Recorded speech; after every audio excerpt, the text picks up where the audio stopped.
Desde entonces, comprometido a documentar y sistematizar la terrible práctica de la desaparición forzada, compromiso que cumplió en 2012 cuando por fin es editado su libro Historia de la desaparición, nacimiento de una tecnología represiva. Le doy la palabra a Roberto. La idea es justamente que después de su participación podamos hacer una ronda de preguntas, comentarios y participaciones y posteriormente él pueda cerrar. Igualmente estamos esperando pues, que en algún momento se integren padres de los normalistas desaparecidos en Ayotzinapa. En cuanto ellos lleguen, pues se integrarán de este lado y se les dará la palabra al finalizar la participación de Roberto.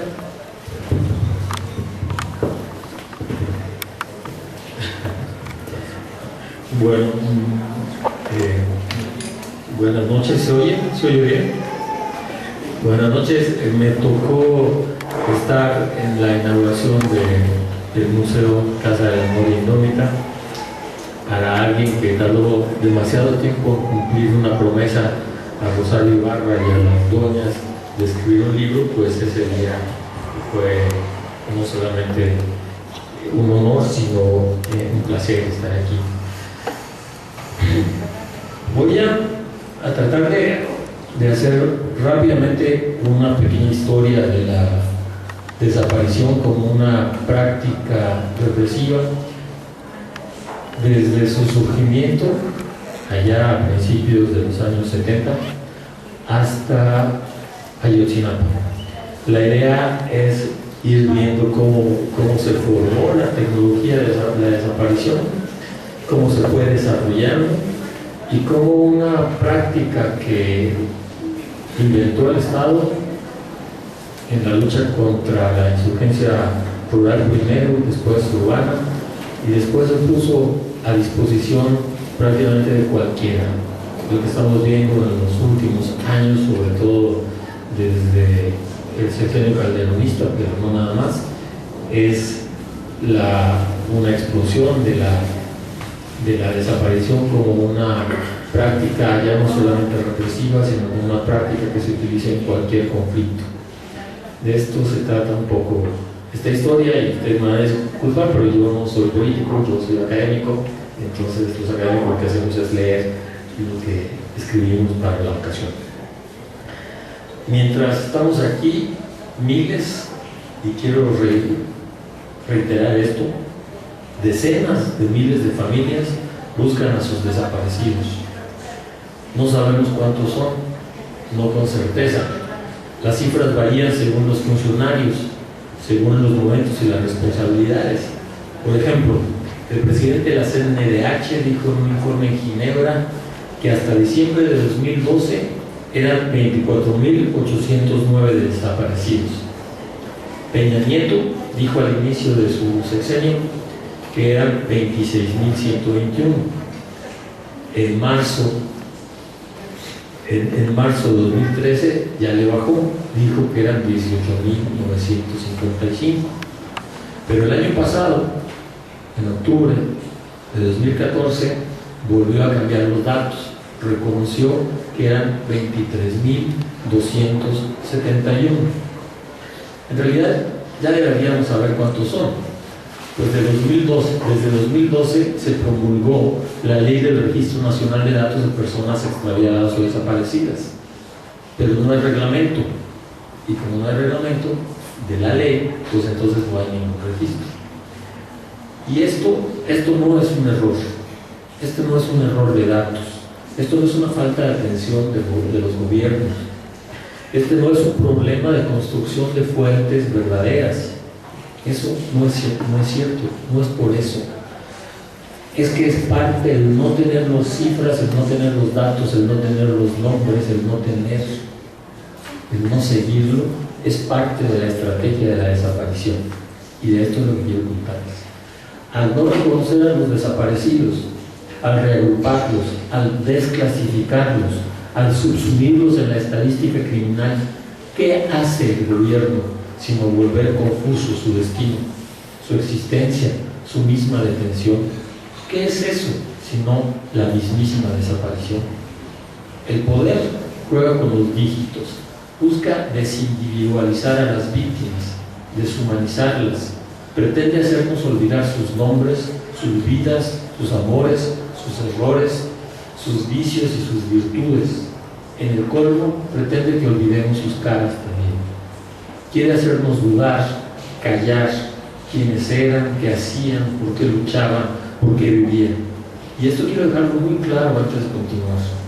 El registro de un desaparecido es una guerra sorda entre las fuerzas de la memoria y las técnicas de la desaparición.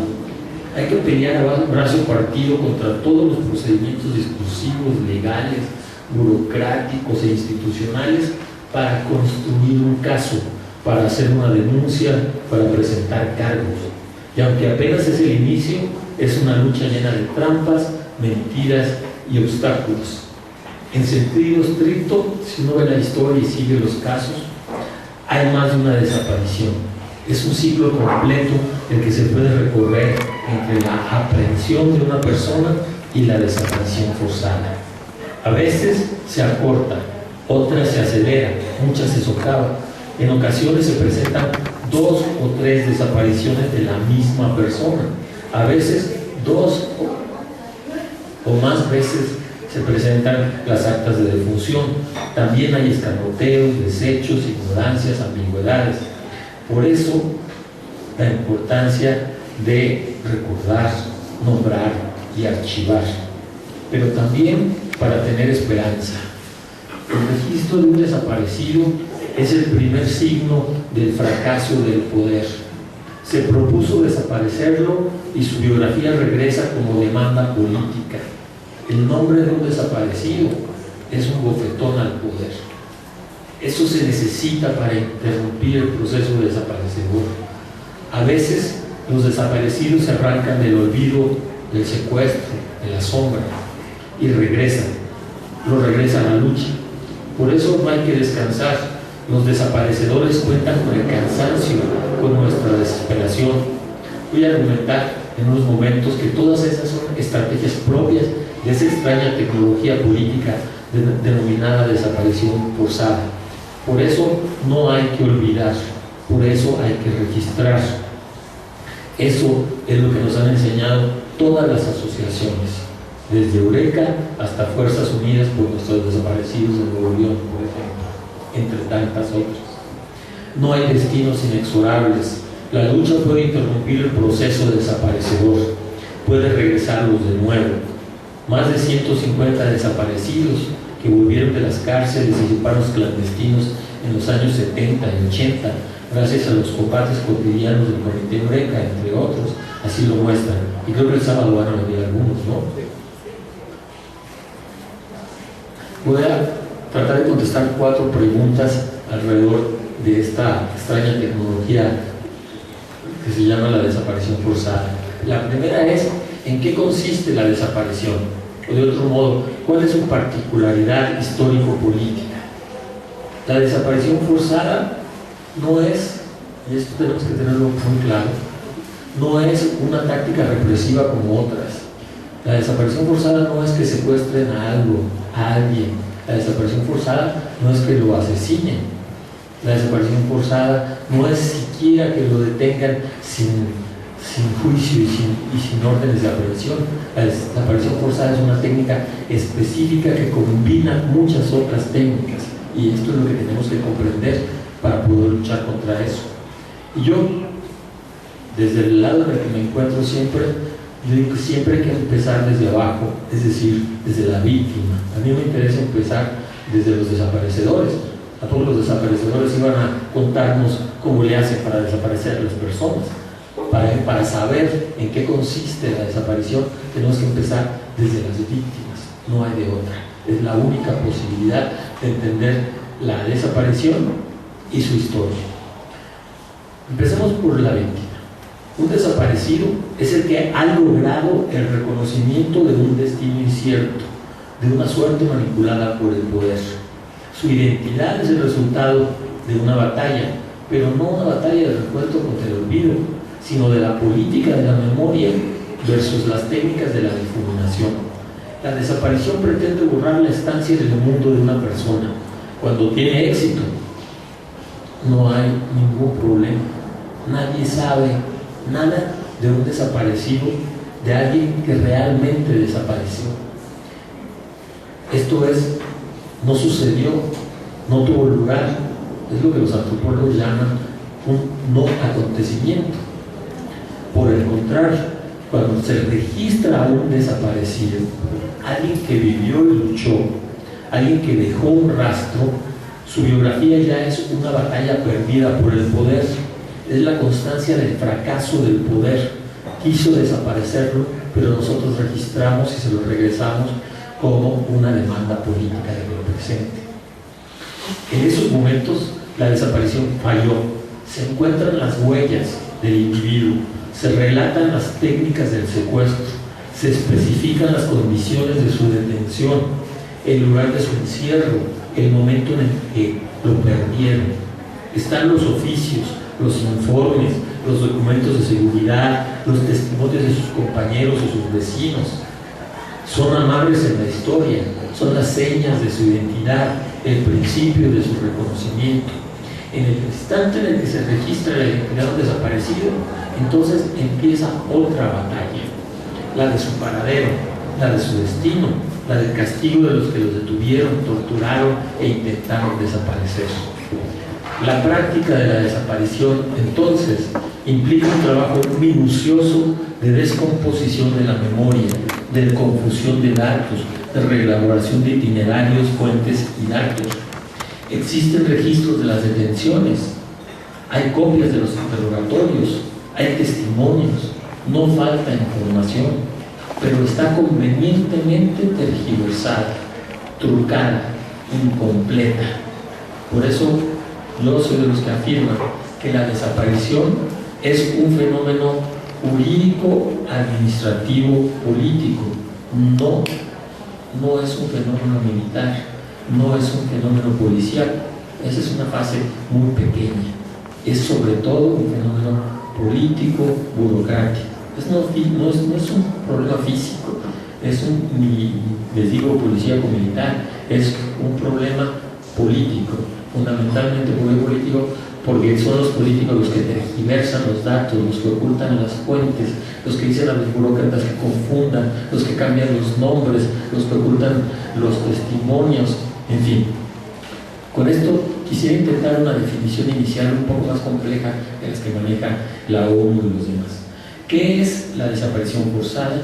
Un conjunto de acciones, de técnicas, de procedimientos, de saberes e instituciones que tiene como propósito desaparecer al adversario y borrarlo de los circuitos políticos, económicos y vitales. ¿Por parte de quién? De agentes del Estado o agentes protegidos por ellos, que niegan su participación y esconden, confunden, borran y entorpecen la búsqueda y el destino de la víctima. Esta fue la primera pregunta, ¿en qué consiste la desaparición? Ahora quisiera abordar un poquito otra pregunta que tiene que ver cómo funciona, cuál es la mecánica de la desaparición, cuál es lo que en términos técnicos se llama la anatomía política de la desaparición.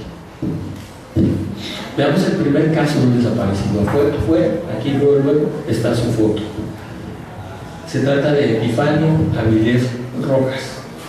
Epifanio fue perseguido, apresado y amarrado por soldados del Ejército Federal en la Sierra de Guerrero el 19 de mayo del 69. Luego se lo entregaron a mandos militares a Costa Total, en Ciudad de Altamirano, y lo trasladaron a la Ciudad de México. Sabemos que estuvo en el campo militar número 1. Después, nada. Se pierde la pista y entonces comienza la desaparición. Epifanio no desapareció en Coyuca de Catalán, tampoco en Ciudad de Altamirano. En esos lugares todavía se sabía de él, al menos quién lo aprendió, quién se lo llevó y a dónde. Sus huellas se esfuman en el campo militar número 1. Ese es el lugar de su desaparición. ¿Es el final de un proceso o el inicio de otro? Punto final, pues sucede a la aprehensión, la detención y el interrogatorio, pero también punto inicial, porque hay un cambio de calidad en el Estatuto de Epifanio. De detenido pasa a desaparecido. De un sujeto político y jurídico, cuando lo detuvieron, cuando lo apresaron, lo convierten después en un alguien que ya no se encuentra. La desaparición, por eso, es mucho más que la ignorancia sobre el paradero de una persona. Es el proceso por el cual se pretende desvanecer poco a poco la identidad del sujeto político. En resumidas cuentas, es la conversión de una persona en alguien, un alguien en riesgo de perder su biografía y su recuerdo. Por eso la importancia de registrarlo, por eso la importancia de todos los archivos. Hasta el aeropuerto de Altamirano, Epifanio estaba localizado, física y políticamente. Después desaparece, lo vuelven ilocalizable. Más aún, su misma existencia es puesta en duda. La secuencia es más o menos así. De un individuo actuante, era miembro de la CNR, de un militante de la CNR, pasa a ser un detenido político. Hasta ahí se encuentra en lo que llaman los circuitos de la soberanía estatal. Sucede algo distinto cuando el rastro de Epifanio se borra, cuando los militares callan y los burócratas confunden las señales, cuando el gobierno niega su reclusión. Entonces el detenido político tiene ya otra cualidad, ya no de un sujeto, sino de un desaparecido. Esta conversión de militante a detenido y luego desaparecido es el itinerario de lo que llaman la desubjetivación de los intercambios políticos, el tránsito de un sujeto activo a un sujeto suspendido y luego a la pérdida de su rastro en el mundo. Por fortuna, no siempre se consiguió. La desaparición radical no siempre fue exitosa. Las fuerzas de la memoria se encargaron de rastrear las huellas de los desaparecidos hasta devolverlos a la política. Primero como denuncia. Yo, de joven, me la pasaba gritando esto, justamente esta consigna: presos políticos, libertad; desaparecidos, presentación. Pero luego, no solamente como consigna, sino como persona. Es cuando regresaron y los vamos a ver, muchos de ellos, o algunos de ellos el sábado. Por eso se dijo antes que el registro de un desaparecido inicia el fracaso del poder y sigue con los relatos de los que regresaron. Cuando ellos, los que regresaron, detallan los procedimientos de su detención y secuestro, y uno tiene que tener la piel muy dura para no conmoverse y no acabarse ahí. Son relatos fríos, monstruosos, pero son indispensables y tenemos que conocerlos para poder luchar contra eso. Y esto no es fácil. Esto es un combate. Yo quisiera recordar esto para ver la importancia de todos los grupos que combaten contra esta tecnología y lo que tienen que soportar. La desaparición es una práctica confusa, trabaja con el desconcierto, provoca incertidumbre. ¿En qué momento inicia la desaparición? Cuando se ignora el paradero o el destino de un detenido. Nunca se sabe.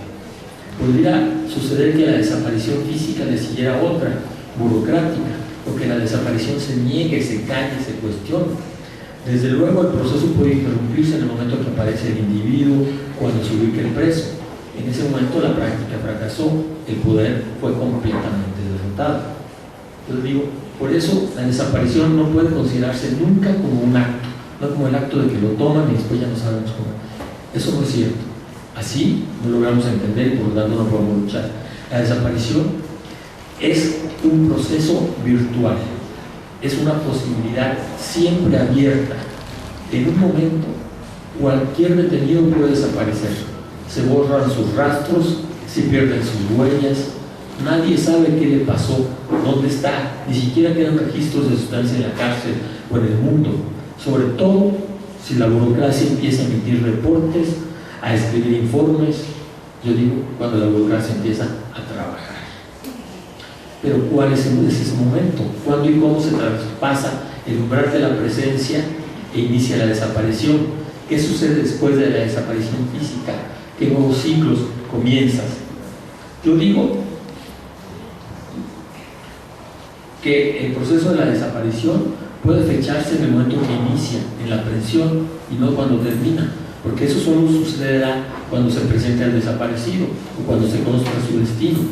En sentido estricto, la fecha efectiva de la desaparición nunca se sabe. Podría estar cerca o muy lejos de la aprehensión. En algunos casos, la desaparición y la aprehensión se confunden. Por ejemplo, les voy a contar un par de casos. El caso de las hermanas Sara y Ana Luz Mendoza Sosa. Fueron detenidas en Veracruz por elementos militares en un retén, allá por 1974. Lo único que sabemos de ellas es que fueron bajadas del autobús y desaparecidas. No volvimos a saber nada de eso. Es tan grave el caso que ni siquiera la CNDH lo registró. Fue uno de los tantos casos que se presentó por el Comité que no los retomó la CNDH. ¿Qué quiero decir con esto? Que cuando lo detienen y luego lo desaparecen, se da casi en el mismo momento. No es el caso de Epifanio, que lo detuvieron, se lo llevaron a Altamirano, lo subieron a un avión, lo trajeron a la Ciudad de México, lo metieron al campo militar, lo metieron a las barracas y a los sótanos y a los separos del campo militar. En ese tiempo, la desaparición involucra muchos otros fenómenos, muchos otros momentos. Aprehensión, primero lo identifican, porque tienen que saber quién eran las hermanas. Hay toda una labor de inteligencia ahí. Entonces, lo identifican, lo aprenden, después lo detienen y después lo desaparecen. En unos casos este ciclo es muy largo, en otros casos el ciclo es muy corto. Epifanio es uno de los ciclos largos. Las hermanas Mendoza tienen un ciclo muy corto. Miren, la desaparición inicia con la detención. Sara y Ana Luz fueron detenidas e inmediatamente desaparecidas. Es una ecuación muy simple, dos términos sucesivos. En un puesto de revisión, los militares escudriñan vehículos, caras y nombres. Buscan, saben qué buscar. Esto es muy importante por los trabajos de inteligencia militar que en México se los copiaron de los argentinos, y en la Escuela de las Américas, allá por Panamá, se les enseñaron a los militares mexicanos. Entonces buscan y encuentran las dos hermanas, las separan y las detienen. Hasta ahí la denuncia, no sabemos nada más, nada más. Inicia entonces la desaparición casi perfecta. Si no fuera porque alguien recordó sus nombres, investigó, hizo preguntas y logró asir dos identidades evanescentes, su existencia podría haber sido borrada.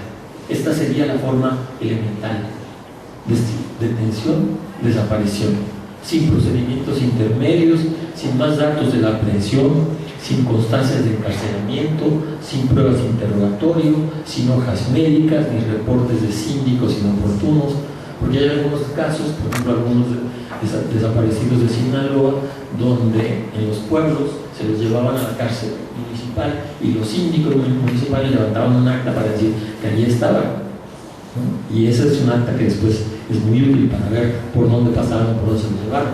En el caso de las hermanas Sosa no hay nada, absolutamente nada. Nada más unos que iban también en el mismo camión después dijeron que se las habían llevado y el lugar que se las habían llevado, pero no sabemos nada más de ellas. Yo digo, esta serie que va detención de desaparición, se modifica cuando se sabe a quién busca, entonces es identificación, detención, desaparición. Pero cuando se vuelve más compleja, entonces ya los puntos son muchos puntos intermedios. Va primero la identificación, después la aprehensión, después la detención y después la desaparición. Y cuando uno identifica todos estos puntos, uno tiene capacidad o tiene más posibilidades de interrumpir el proceso de la desaparición, porque es muy largo o puede alargarse. De ahí la importancia de inmediatamente registrar, inmediatamente demandar, inmediatamente buscar. Esto es lo que pasaba inmediatamente. Lo que sucede cuando la tecnología de la desaparición se vuelve más compleja es que estas fases, estas pequeñas etapas que no siempre se cumplen, depende, y esto es bastante azaroso, implica que participen muchos otros sujetos. Si es nada más como en el caso de las hermanas Mendoza Sosa, es los militares las bajan y las desaparecen.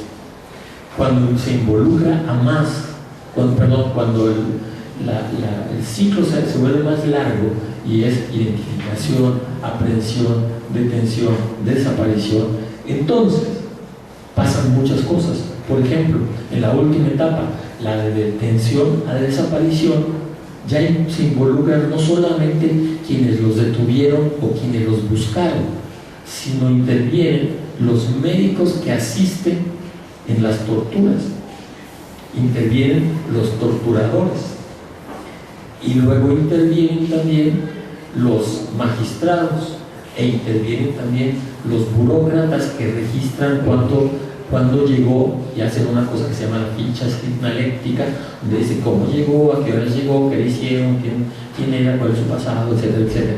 Y entonces involucran otros sujetos y también otras actividades, porque empieza esta terrible fase de la deshumanización de la víctima. Cuando está la víctima detenida y empieza a ser torturada, la estrategia de la tortura es para dejar de que él o ella misma se considere ser humano y empiece a considerarse ella misma como cosa. Y una vez que ya es cosa, entonces puede ser inmediatamente desechado como tal. Esto es lo que se les enseña a los torturadores. Los torturadores son entrenados justamente para eso, pero ya no son solamente los torturadores, sino también son los médicos que regulan el dolor y que regulan la intensidad de los golpes y la intensidad del castigo. ¿Qué tanto es suficiente para que deje de considerarse a sí mismo como ser humano y empiece a hacer cosa sin que se muera? Porque una vez muerto ya no es útil. Entonces, lo importante de identificar todas estas fases no es solamente para reconocer el tiempo en el que uno puede intervenir políticamente y rescatarlo de eso, sino también dónde buscarlo y cómo se realiza la desaparición. Si sabemos todo esto, entonces ya estamos un poquito en capacidad también, en posibilidad de entender cómo una tecnología, yo llamo tecnología a esto porque es un conjunto de técnicas, de prácticas, de sujetos, de saberes. Una cosa es el saber de los investigadores de inteligencia militar que saben dónde buscar, a quién buscar, cuáles son las redes, etc. Y otra cosa es el saber muy distinto del psicólogo que entrenado precisamente para regular el miedo. Todo esto son participantes de la tecnología de la desaparición. Por eso no es una técnica, sino un conjunto de técnicas. Un conjunto de técnicas es una tecnología política. Interviene, como les decía al principio, en los circuitos políticos para alejar a la persona y sacarla de ella. Si sabemos esto, entonces tenemos capacidad o estamos en posibilidad de entender cómo algo que en 1969 empezó con un desaparecido. Epifanio fue el primer desaparecido que sabemos. La FEMOS, acuérdense aquella cosa de la Fiscalía Especializada en Movimientos Sociales del Pasado, de triste memoria, en la época foxista, y con quien, bueno, después les cuento el chisme, no me agarré con la pinche investigadora esa. Eso les cuento el chisme después. La FEMOS dice que el primer desaparecido no fue Epifanio, sino fue un muchacho que se llama Rodrigo García en 1968. El problema es que no tenemos ningún registro de Rodrigo García. No sabemos nada excepto su nombre. Y la FEMOS no aborda más. Por lo tanto, nos tenemos que seguir reconociendo al primer desaparecido registrado por el Comité Eureka, o que después va a ser el Comité Europa, el nombre original está aquí, a Epifanio Vilés Rojas. Este fue en 1969, algo incidental. En 1970 no hay, en 1971 ya hay un poco más, y siguen siendo en Guerrero.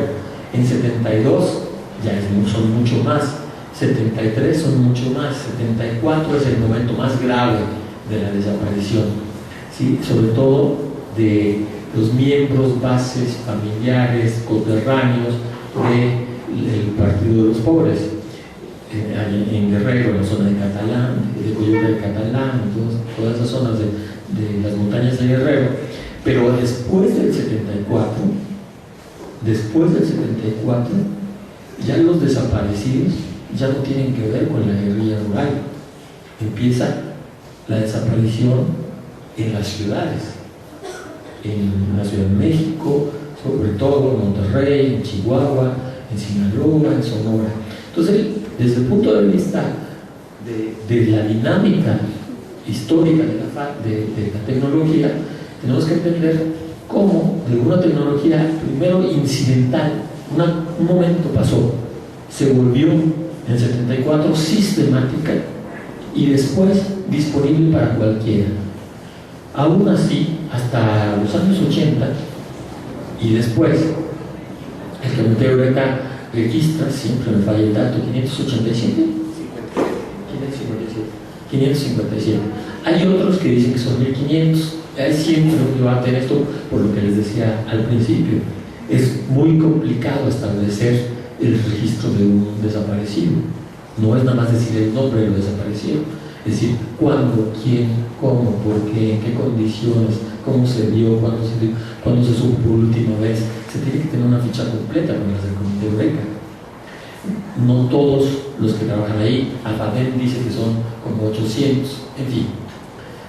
El problema que tenemos, en algún momento dado les decía, Soberanes dijo que eran 1500, después se arrepintió cuando fue Soberanes el Ombudsman.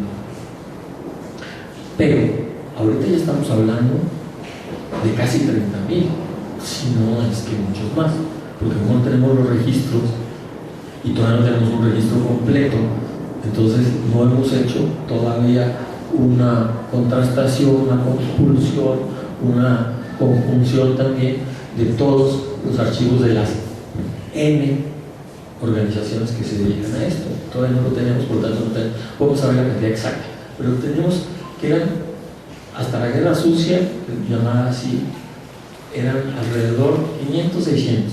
Ahorita ya son 30.000. ¿Qué pasó? Yo les propongo una suerte de primer registro de qué es lo que pasó.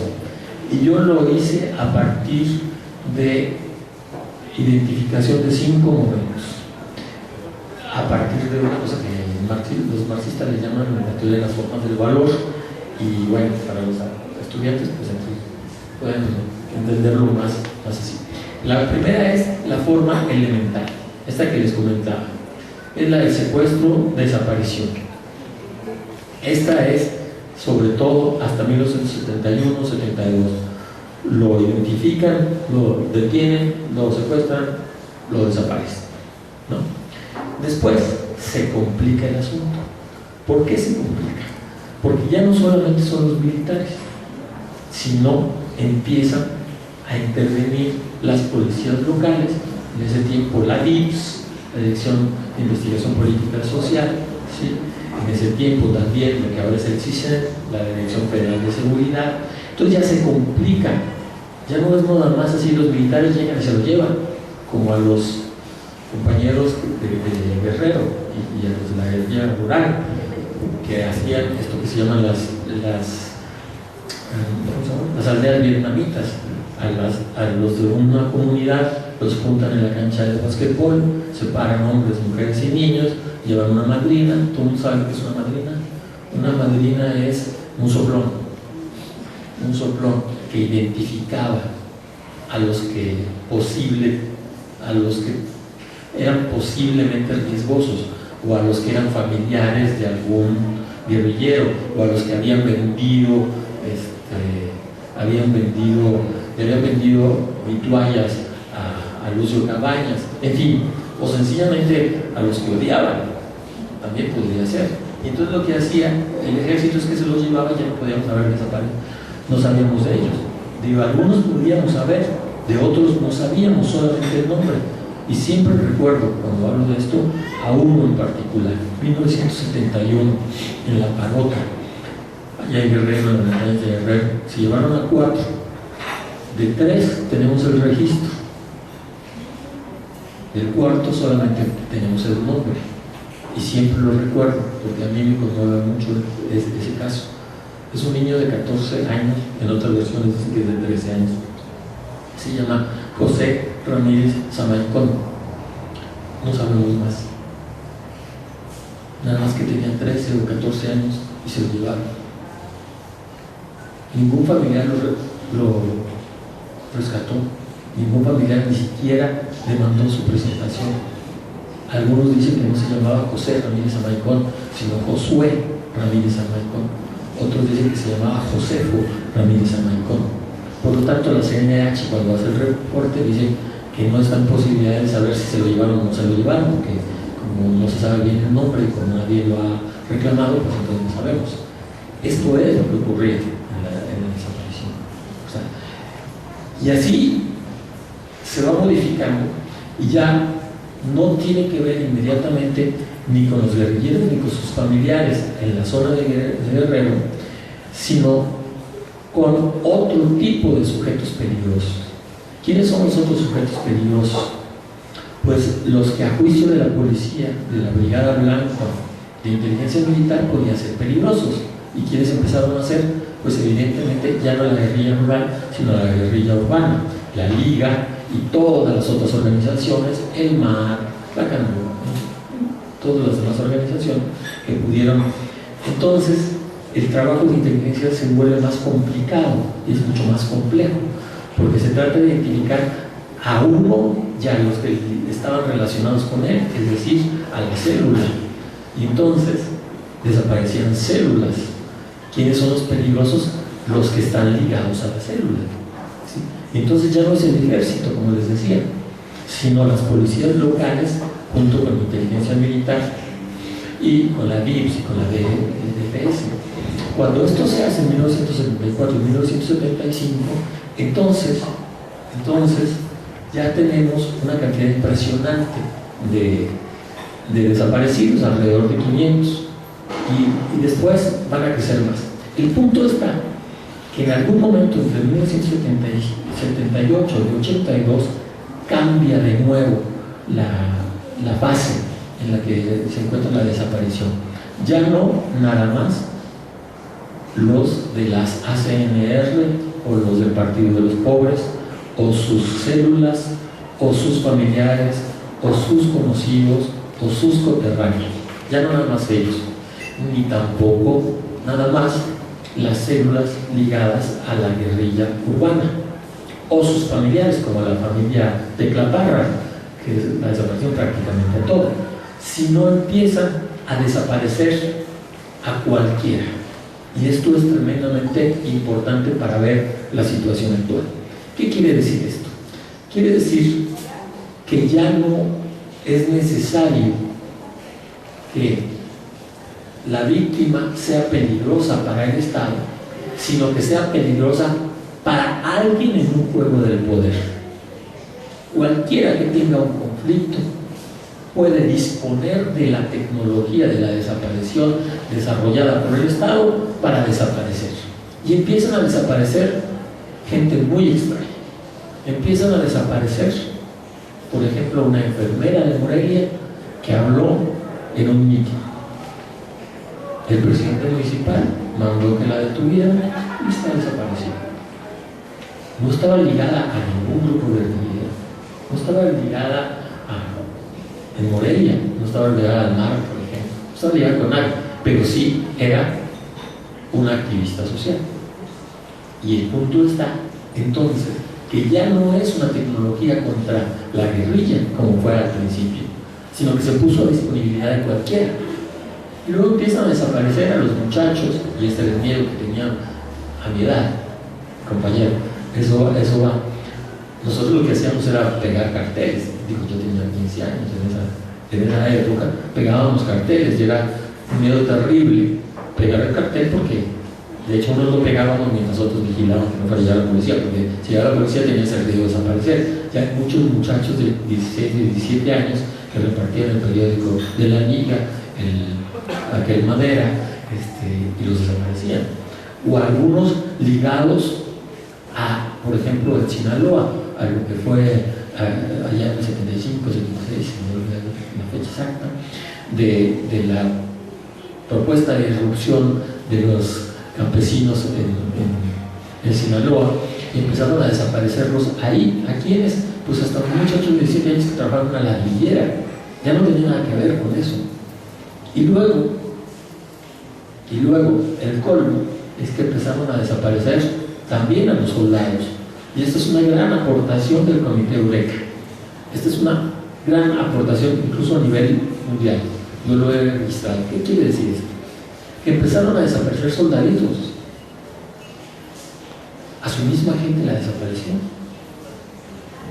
A Vidal, por ejemplo, un muchacho de 20 años que estaba en el norte, le llamó a su mamá para decirle que se iba a venir al DF porque iba a entrar a la escuela superior de guerra. ¿Sí o sí? ¿Escuela superior de guerra? Sí.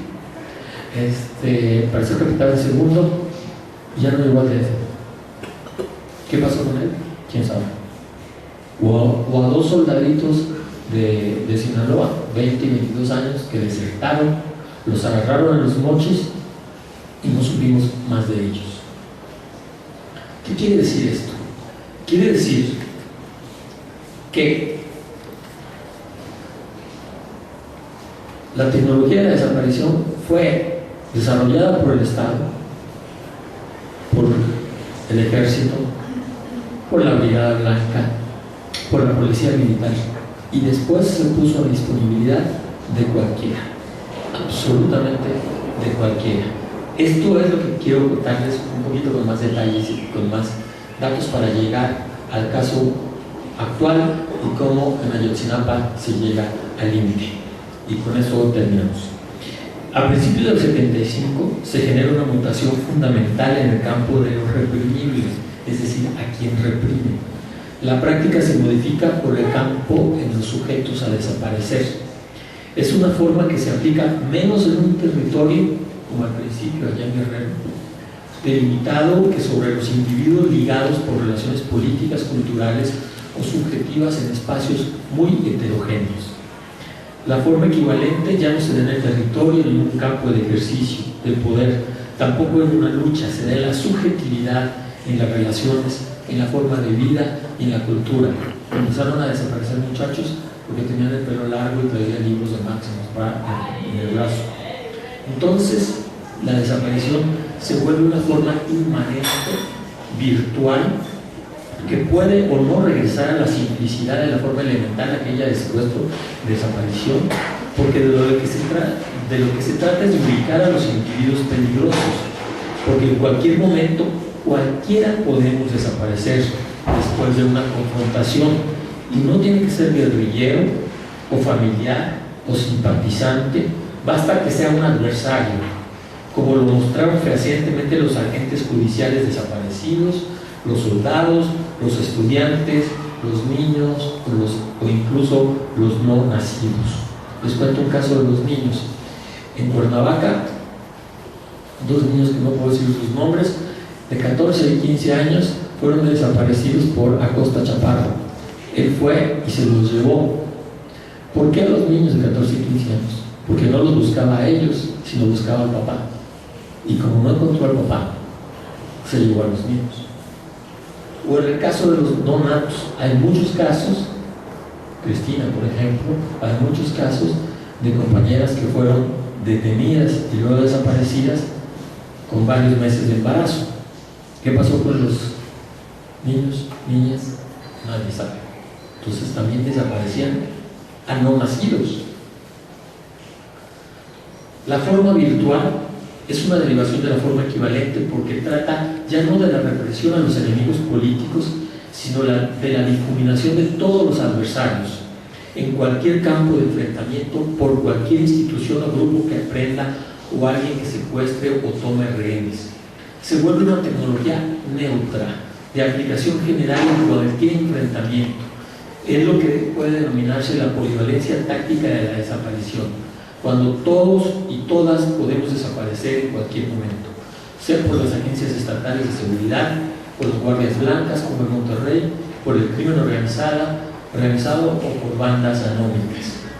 Una suerte de trivialización de la existencia, de inmanencia de la desaparición. En algún juego estratégico, en un momento dado, cualquiera puede desaparecer. Basta una sencilla detención para que nunca más se sepa de mí, de ti, de quien sea. Y puede ser por un conflicto político, de negocios, criminal o personal. Basta una disputa para que la desaparición sea un destino posible para quien sea.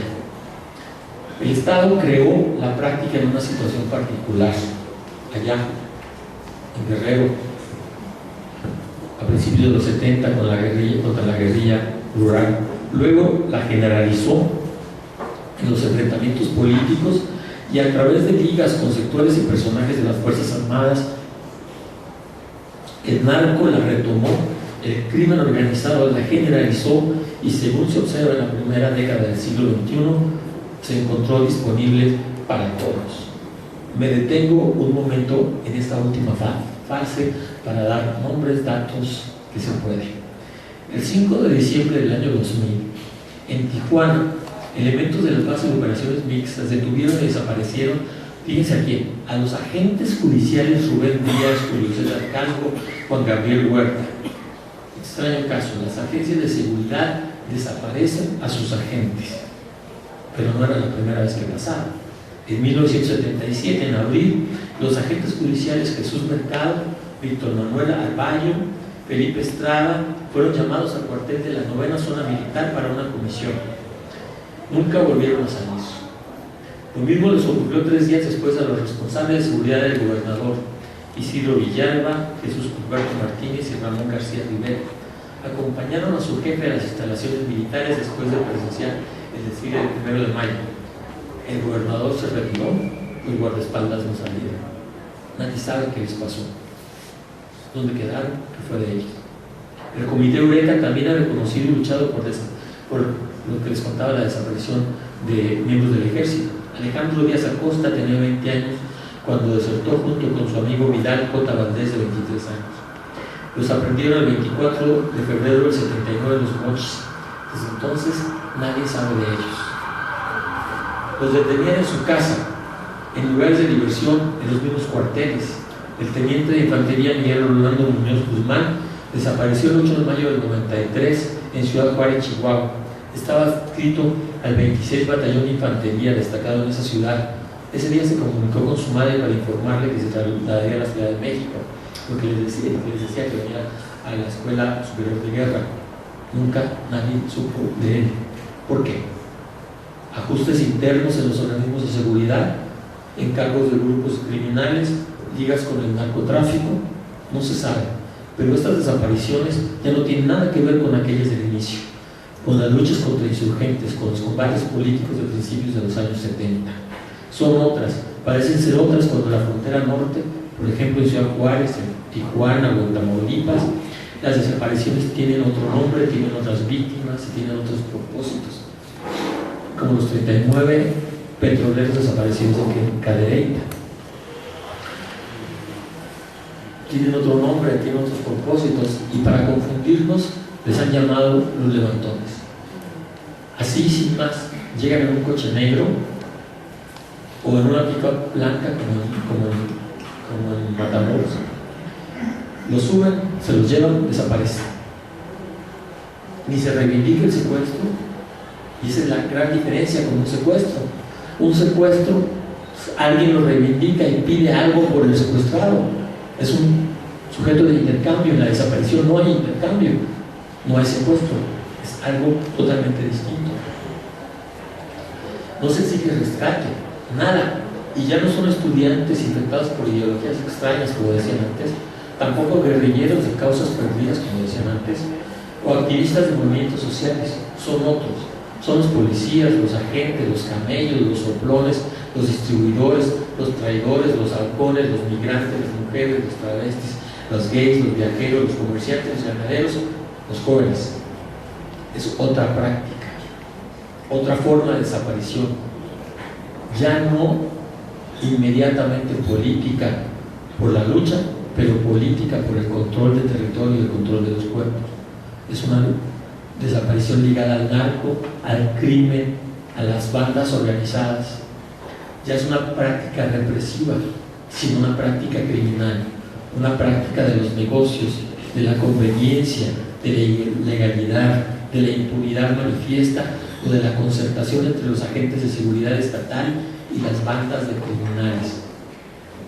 Aunque también se ha convertido en una suerte de matriz de ilegalidad, porque estos procedimientos sirven para velar las desapariciones clásicas, por llamarlas así, las ligadas a conflictos políticos de la más diversa forma, o a los defensores de derechos humanos o a los periodistas.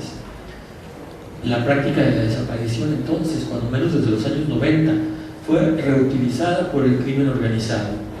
No desapareció del arsenal represivo del Estado, pues siguió siendo usado en la guerra silenciosa contra los zapatistas, en las batallas rurales o en los conflictos postelectorales. Y, por ejemplo, los periodistas lo saben muy bien, más que ya se les olvidó por sus negociaciones. Pero fue reprocesada por los cárteles, las bandas de secuestradores, las industrias delictivas y las concertaciones propias de la impunidad. Entre el primer desaparecido político, aquel Epifanio, la familia Tecla Parra, Adolfo, Artemisa, María Violeta y su madre Ana María, Jesús Piedra Ibarra, César Dorantes Lorenzo, que es un campesino detenido en el Paseo del Limonero en el 76, en Eugenio Rodríguez Hernández, desaparecido el 4 de agosto del 76 junto a los otros 3 hermanos, Eugenio, Eva y Fulgencio, en San Martín del Cubero, en Guerrero. Los niños Pastor y Justino Romero Flores, de 13 y 14 años, bueno, ya les dije los nombres, aprendidos en Cuernavaca el 9 de septiembre del 76 por la Brigada Blanca, al mando del general Arturo Acosta Chaparro para castigar a su padre. Entre ellos, y los levantados de Tijuana, las mujeres de Juárez, los secuestrados de Morelos, los 38 petroleros de Cadereyta, la detención, desaparición de Melchor Fuentes, el vaquero galáctico, por policías municipales de Monterrey. Entre ellos no hay liga de continuidad alguna, no pertenecen ni a un mismo campo ni a los mismos propósitos, se engarzan porque unos y otras han sido objetos de una práctica que el Estado formó y desarrolló y el crimen organizado retomó posteriormente. Si algunos generales como Chaparro, sometidos y condenados por la mismísima justicia militar, que no se nos olvide, fueron los personajes que enlazaron la guerra sucia con el crimen organizado, esto fue así, dicho por el ejército, no por nosotros. Los levantones son la práctica que recoge la tecnología represiva del Estado y la pone al servicio de esas fuerzas turbias en donde se vuelven indistinguibles los agentes del Estado y los del crimen organizado.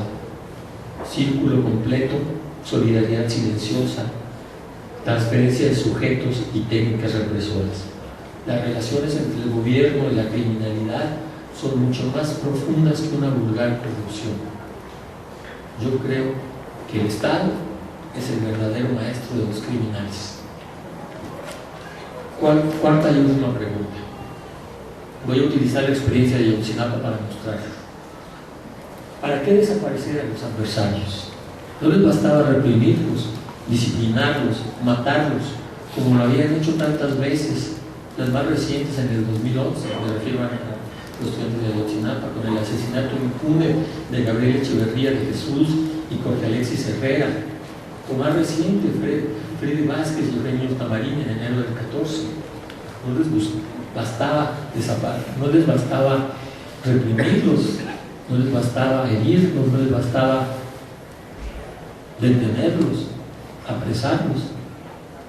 ¿Qué se busca con la desaparición? Primero, trazar los límites de los conflictos, la conducción de las controversias y el orden de las resistencias. Como lo estaban haciendo esos días con la lucha del IPN, acuérdense, los mismos días, el 26 de septiembre, fue el 25, se reunió con el secretario de Gobernación, nos recibió mangas de camisa. Estas Esas luchas serían permitidas y toleradas, incluso alentadas. Por fortuna, los estudiantes del IPN no cayeron en la trampa, pero indica muy bien la forma de luchas admitidas y las que no son admitidas. Los que se ubiquen fuera del formato establecido no serán adversarios ni ciudadanos inconformes. Según el gobierno, no serán. Se trata de una suerte, y es el primer objetivo, el primer efecto de la desaparición, de la determinación de los márgenes permitidos de las resistencias.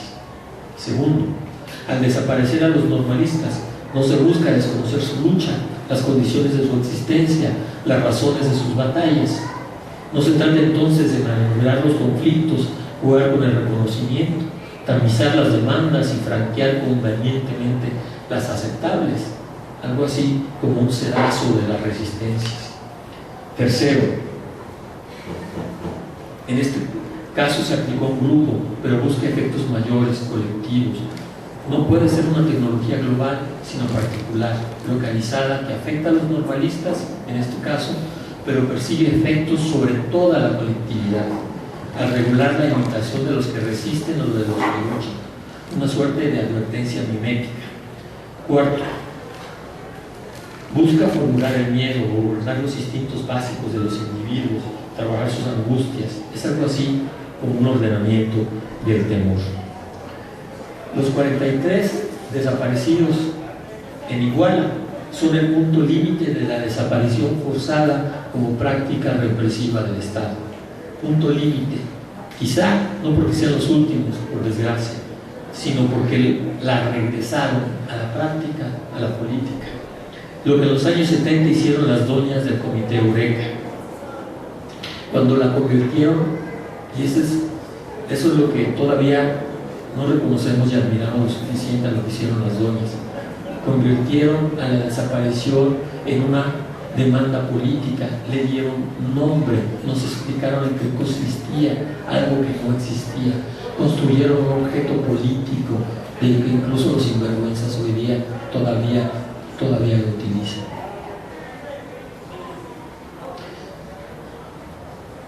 Se reconoció su especificidad, su tipo delictivo y su historia negra.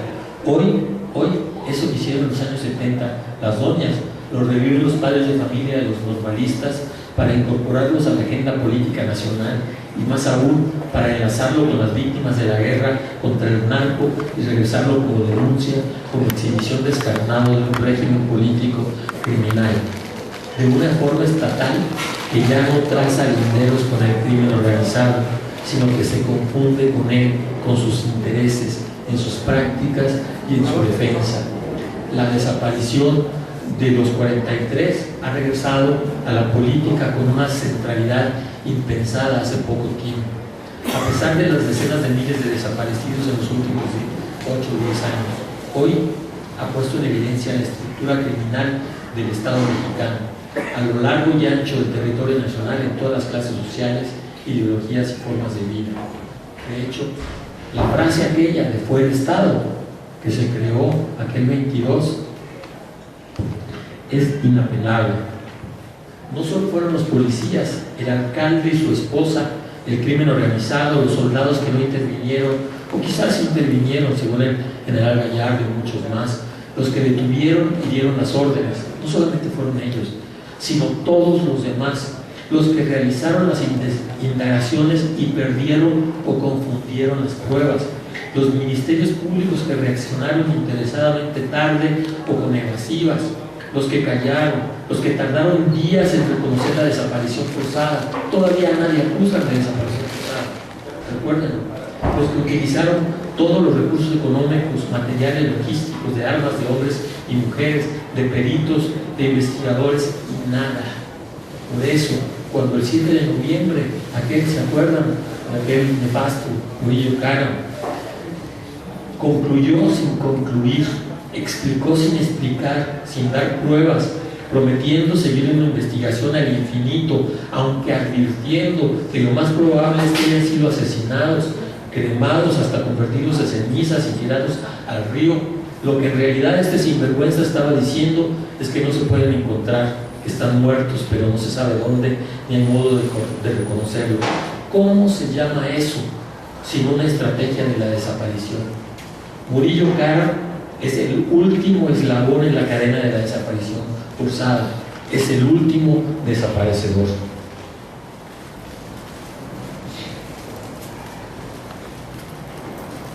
Fue el Estado, no evidencia la incomprensión política de la multitud que lo escribió y lo corrió.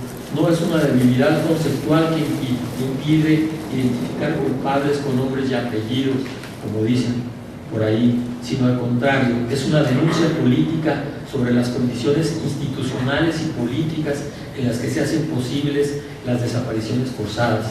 No hay desaparición forzada sin la complicidad por acción o por omisión de distintas agencias gubernamentales y de los tres poderes del Estado, sin impunidad y sin intereses políticos y burocráticos, partidarios y judiciales.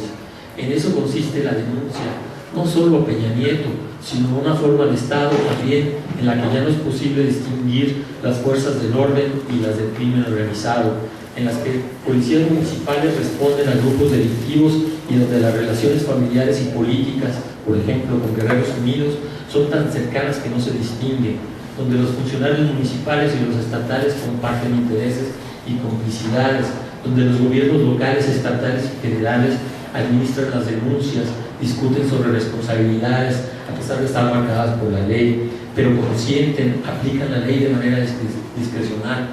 No hay donde los partidos políticos defienden sus posiciones en la administración pública y en la representación popular antes que responder a las demandas sociales, donde la economía del crimen ha penetrado todos los circuitos políticos, económicos, judiciales y financieros. Ese es el estado criminal de nuestros días, por eso fue el Estado. Frente a eso, frente a todo esto, se ha revelado una figura impensable de la política. La multitud no es un sustantivo numérico, sino un personaje político, un nuevo sujeto histórico de la protesta, que desde la singularidad, desde las diferencias, desde la diversidad, puede encontrar puntos de contacto con nosotros para armar una protesta política. Y sí, aunque resulte extraño para analistas y viejos ideólogos, sobre todo para los viejos ideólogos, este es un movimiento político articulado y potenciado por los sentimientos. Suene como suene, a los que les moleste me vale más. Es un movimiento articulado por el amor y por la solidaridad.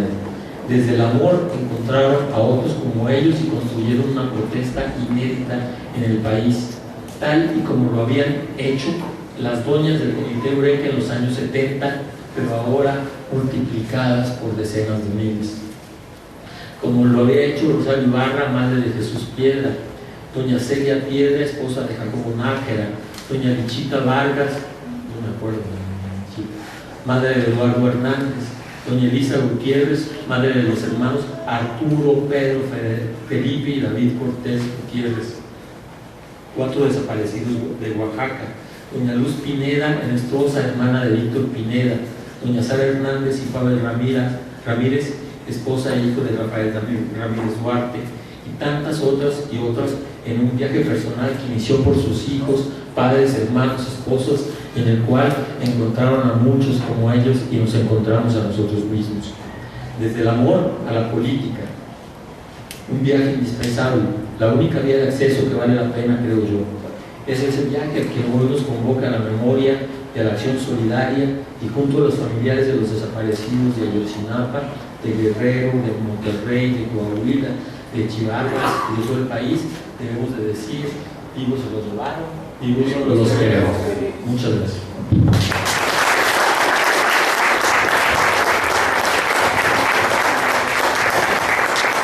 Agradecemos a Roberto y bueno, acaban de llegar los padres de normalistas desaparecidos en Ayotzinapa. Está con nosotros Emiliano Navarrete Victoriano, Bernabé Abraham, Pedro Juárez González y Epifania Álvarez Carvajal. Entonces, bueno, les pasaríamos a dar la palabra a ellos. Frente a que justamente ayer se cumplieron 8 meses de la desaparición de los 43 normalistas, y que hoy por hoy ni el gobierno mexicano no ha dado respuesta a esta exigencia que, como ya lo planteó Roberto, no es solo de ahora, es de hace más de 3 décadas. Entonces, pues, compañeros, si pueden pasar para acá, por favor.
Buenas noches, señoras que nos acompañan.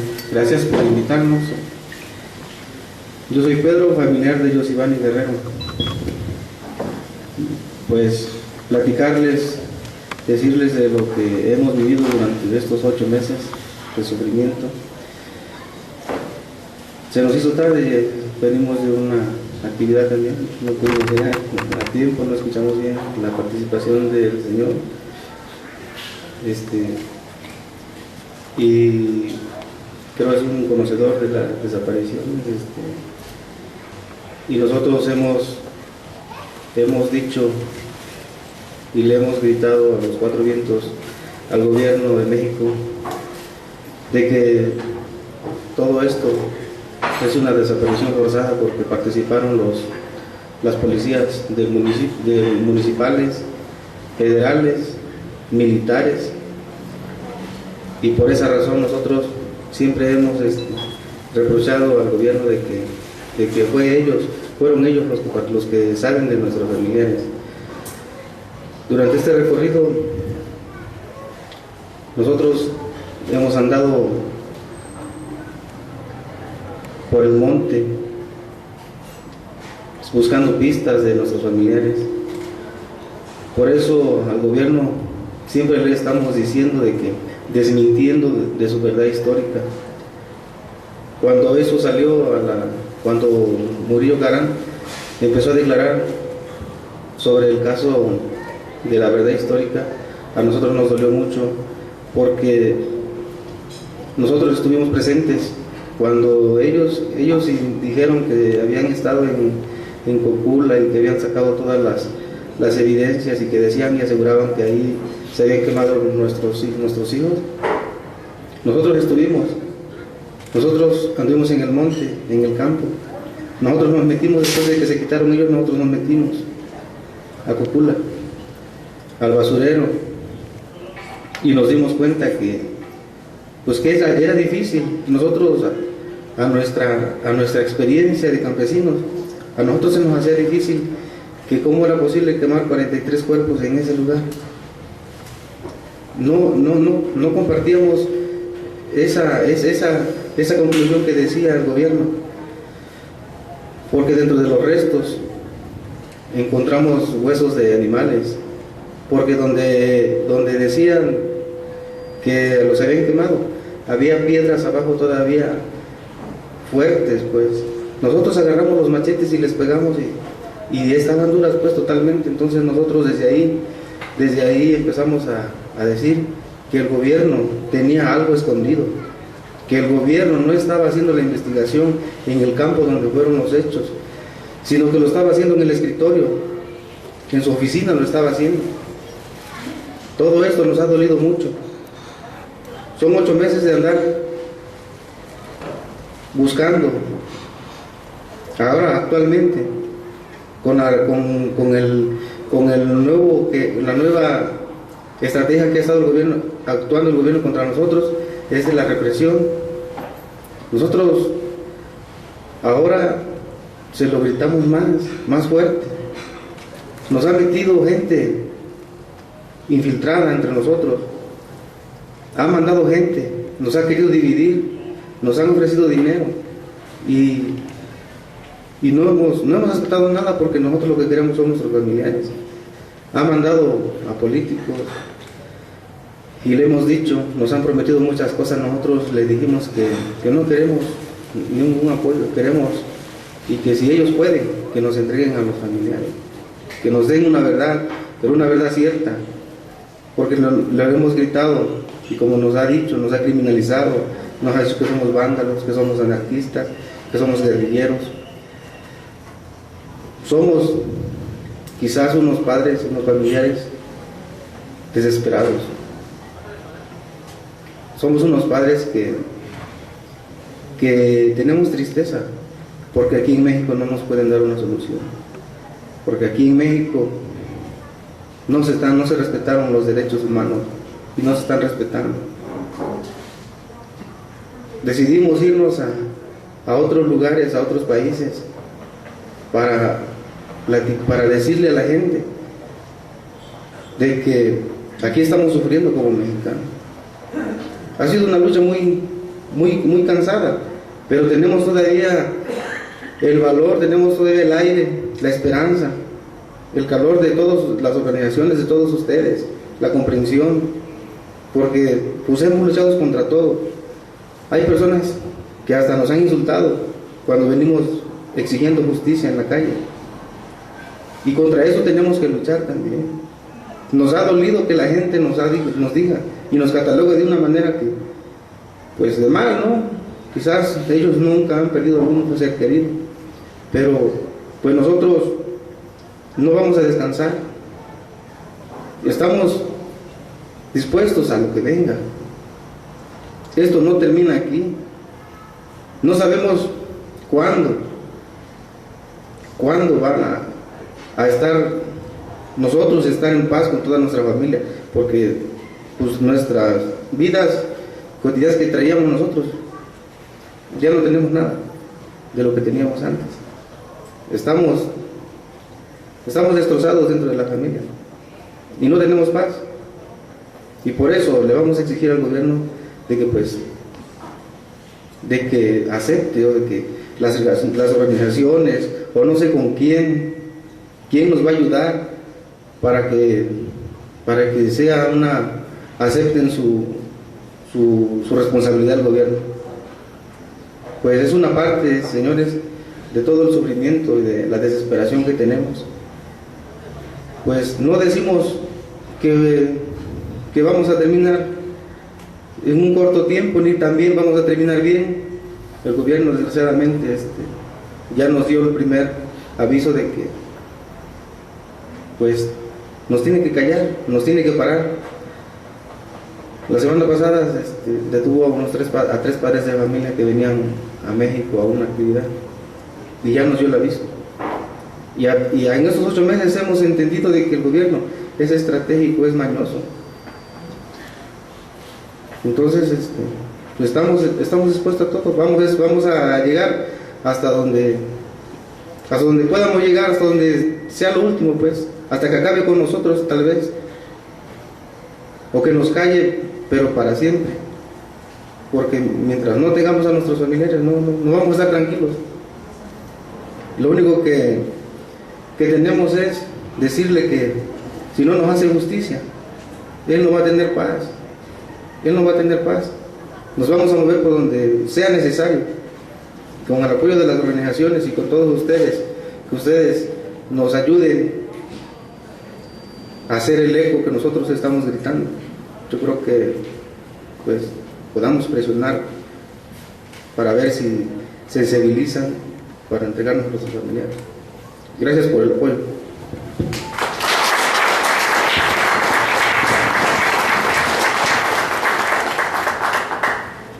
Buenas tardes, señoras, señores, jóvenes, nombre es Bernabé y mi hijo se llama Adán Abraham de la Cruz. Realmente, desde el día 26 de septiembre, desde el día que sucedió este caso, la desaparición de nuestros hijos, los 43 estudiantes y 3 normalistas que cayeron en Iguala, realmente para nosotros es desagradable, porque al pensar de este gobierno que tenemos, yo nunca pensé que este gobierno fuera así, matar a nuestros hijos, secuestrarlos, desaparecerlos. Realmente no me daba yo cuenta. Hoy que pues desaparecen a mi hijo, me empiezo a dar cuenta de qué clase de gobierno tenemos. Realmente para mí, desde esa fecha, pues la vida me ha cambiado, no tan solo a mí, a mi familia, a toda nuestra familia que nos rodea, que convivimos ahí, en nuestra casa.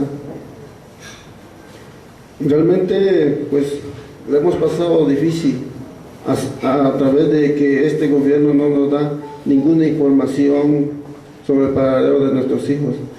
Aunque nosotros sabemos que ellos se los llevaron porque fueron policías municipales, estatales y federales quienes se los llevaron, quienes tuvieron que ver en la desaparición forzada de nuestros hijos. Hoy a 8 meses, pues realmente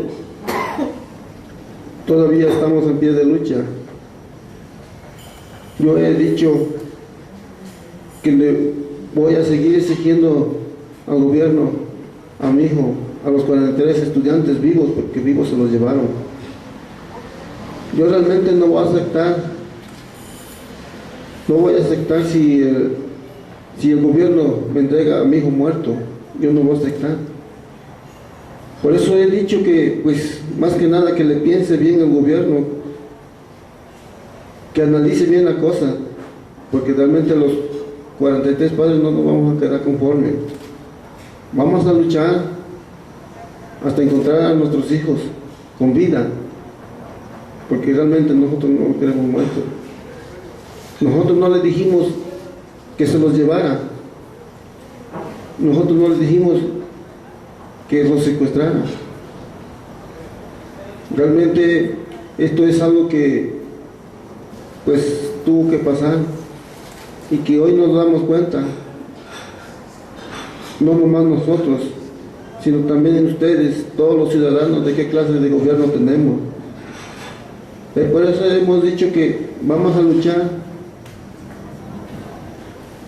hasta pues encontrar a los 43 estudiantes y seguir luchando para que se respete los derechos humanos de todos nosotros, porque este gobierno realmente no lo respeta, porque realmente hasta la vez se siguen desapareciendo, sigue habiendo muertos, y realmente pues esto no debe de seguir pasando. Entonces los invitamos a que nos sigan apoyando, que estemos unidos para enfrentarnos a este mal gobierno, que realmente quizás nosotros, por ser campesinos, ser gente pobre, que no tenemos el recurso para mandar a nuestros hijos a estudiar otra escuela pues de categoría, quizás por ser normalistas, pues el gobierno quiere desaparecer a los normalistas, quiere desaparecer las escuelas. Por eso pues el gobierno es lo que quiere, pues acabar más que nada con la gente pobre. Y los invito a que nos sigan apoyando y que luchemos juntos hasta encontrar a los 43 estudiantes. Gracias.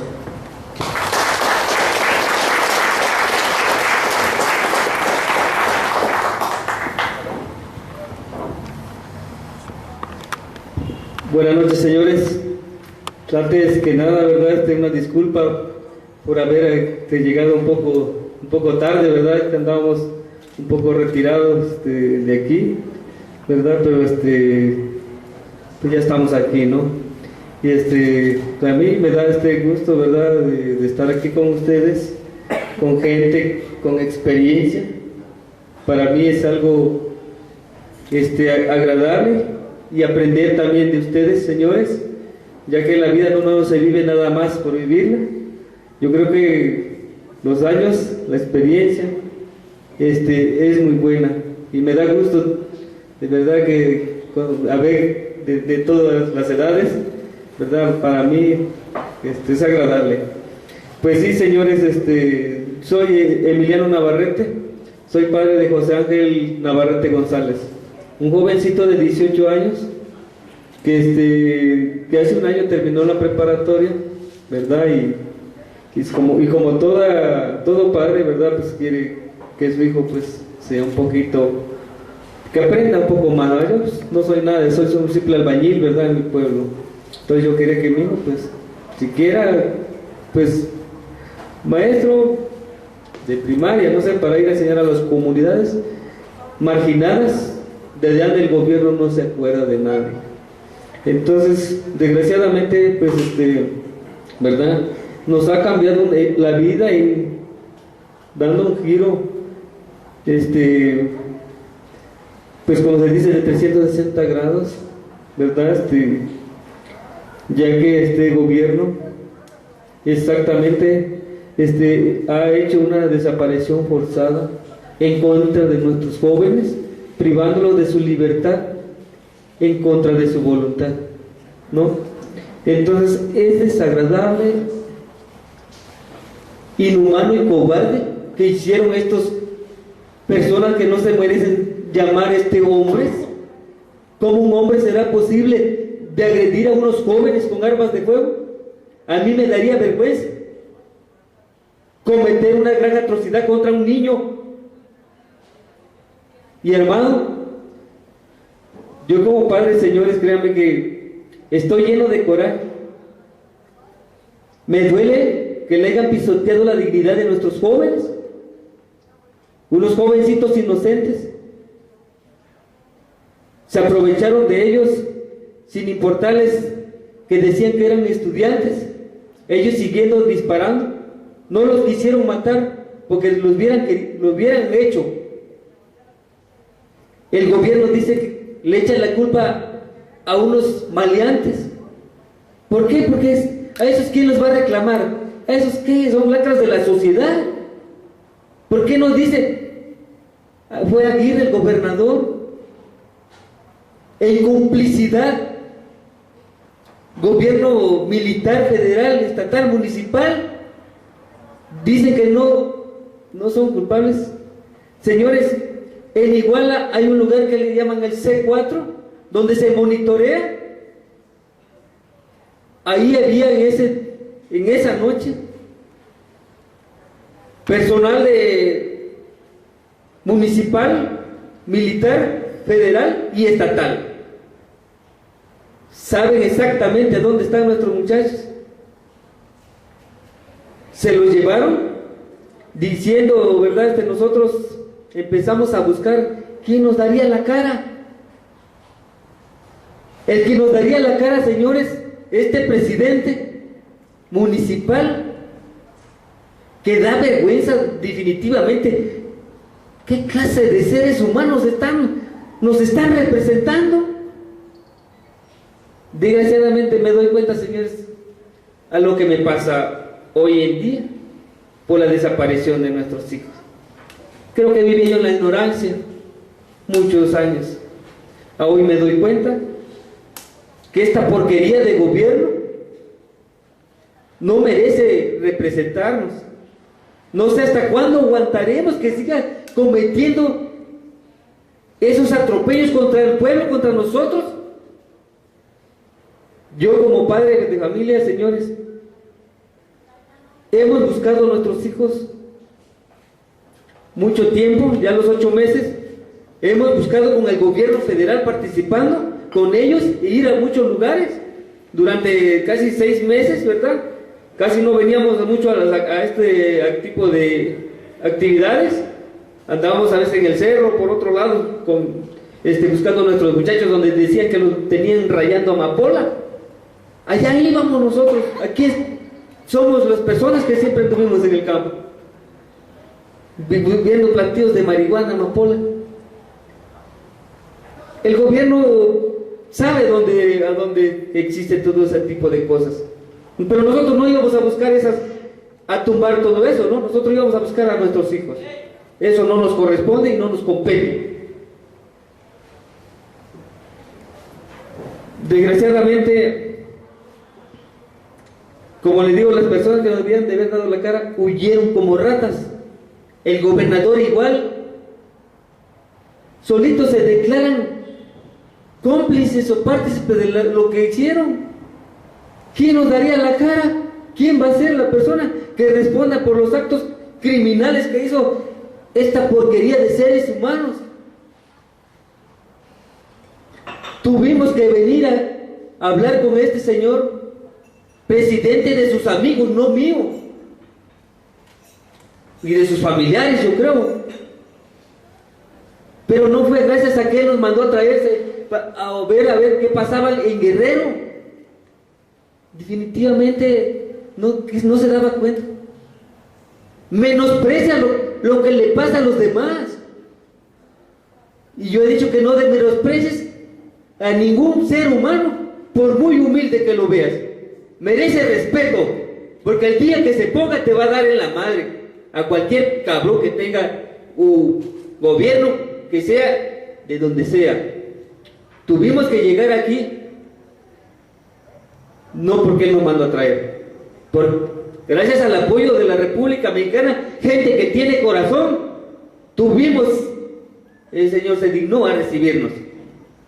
Como dije, yo no lo vengo a ver por guapo a este cabrón, lo vengo a ver porque desgraciadamente es una persona que va a dar la cara por los actos criminales de su gobierno en el Guerrero.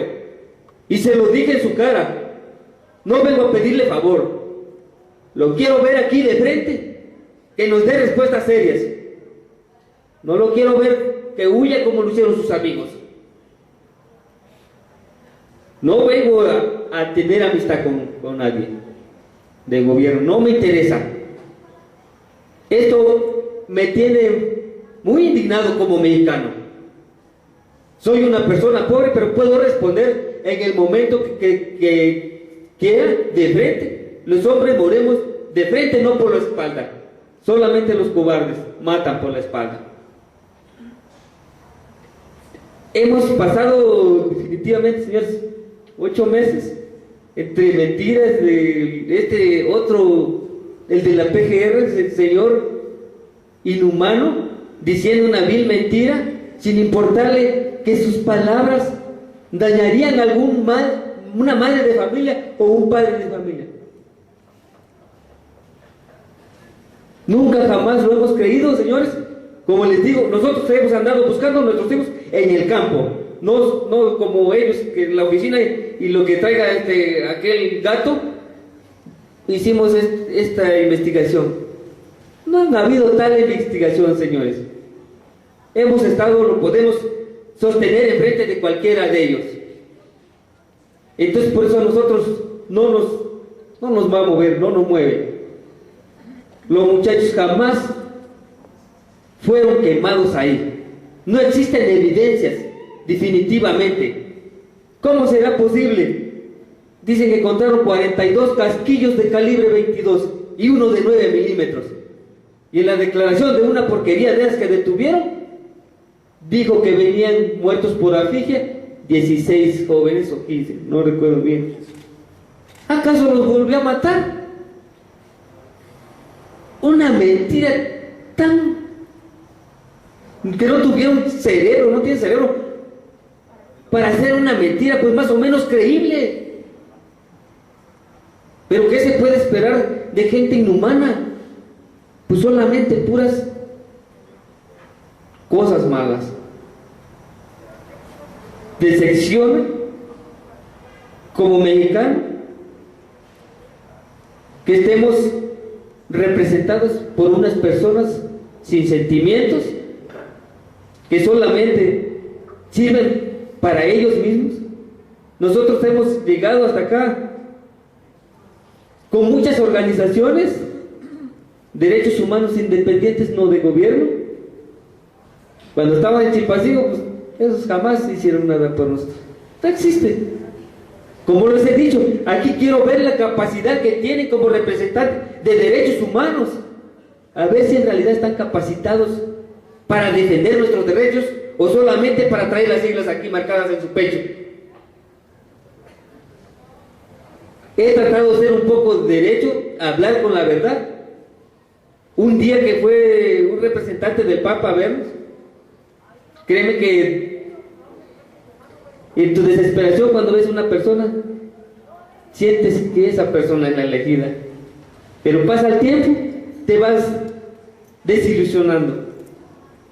Aprendí a decirles, si en realidad pondrían un granito de arena para ayudarnos, que lo hicieran, podíamos dialogar, y si no, que no les quitaba yo su tiempo y no me quitaran el mío.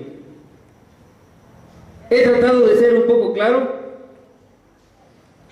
Hasta este tiempo, pues, creo que este gobierno no ha habido quien lo ponga contra la pared. Tenemos la verdad nosotros. Está clara. Yo creo que las personas que pensamos, no nos puede engañar cualquier persona.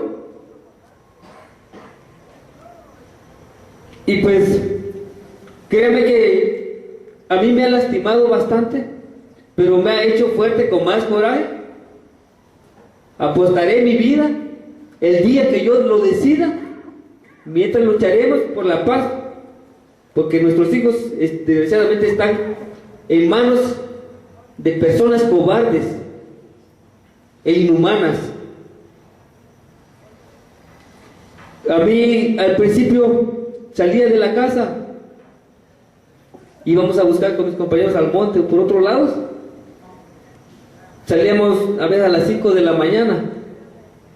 Trataba yo de llegar ya que mis hijos estuvieran dormidos. No quería verle su carita. Me ha partido el corazón.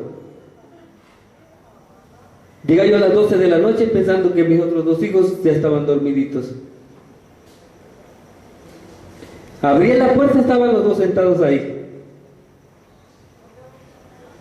esperando noticias de su hermano, que yo les dijera, ¿saben qué? Hijos, ya lo encontré. Duele, señores, y eso me llena más de coraje. Un día teníamos una información, me llevé un suéter, unas playeras para mi hijo. Dije, lo voy a encontrar, ahí está. Le voy a llevar un suéter, o a lo mejor tiene frío. Tantas emociones que te pueden tumbar al piso. Pero yo les dije, todo esto me va a llenar de coraje. Créanme que eso también nos ha mantenido aquí. Buscaremos, como les digo, siempre por la paz, porque están su vida de por medio. El día que no sea que nos quiera engañar,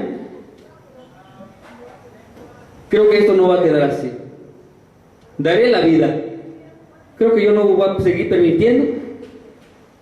Prefiero, como dicen, morir a vivir como un gusano, ¿no? Me da gusto de que nos hayan invitado, señores, y disculpen por las malas palabras tal vez, pero no puedo hablar cosas bonitas ni buenas. Creo que hablo lo que siento. Gracias, señores.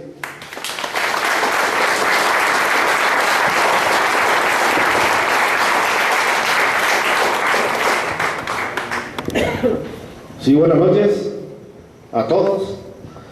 Primero que nada, una disculpa por llegar tarde ya, ¿no? Andamos en otro evento y pues se nos hizo un poco tarde. Mi nombre es Epifanio Álvarez Carvajal, papá de Jorge Álvarez Nava. Pues como dice el compañero, desde un principio nos hemos dedicado a buscar a nuestros hijos y no hemos parado. Ayer, 8 meses ya que se cumplieron, ¿verdad? Nosotros fuimos a las primeras búsquedas, ¿verdad? La primera búsqueda que se hizo ahí en Iguala, ahí me tocó ir. De pronto mucho gobierno, ¿no? Y dije, bueno, los vamos a encontrar, ¿verdad? Porque, pues, según sentí la confianza yo, ¿verdad? Pensando que sería sincero, ¿no? El trabajo que harían.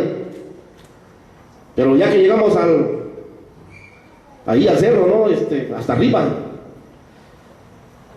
Ya dijo un comandante ahí, dice, ¿sabes qué? Ustedes padres de familias nos dicen por dónde le vamos a dar y nosotros vamos a seguir. Ahí sí ya no me gustó, ¿no? Porque digo, bueno, ¿quién es el gobierno, pues? ¿Nosotros qué conocemos aquí? No conocemos, somos de fuera. No soy ni de Tistla, soy de más al sur, ¿sí? 3 horas hacia abajo, hacia el sur. Entonces, ¿cómo es posible que nosotros vengamos a enseñarles?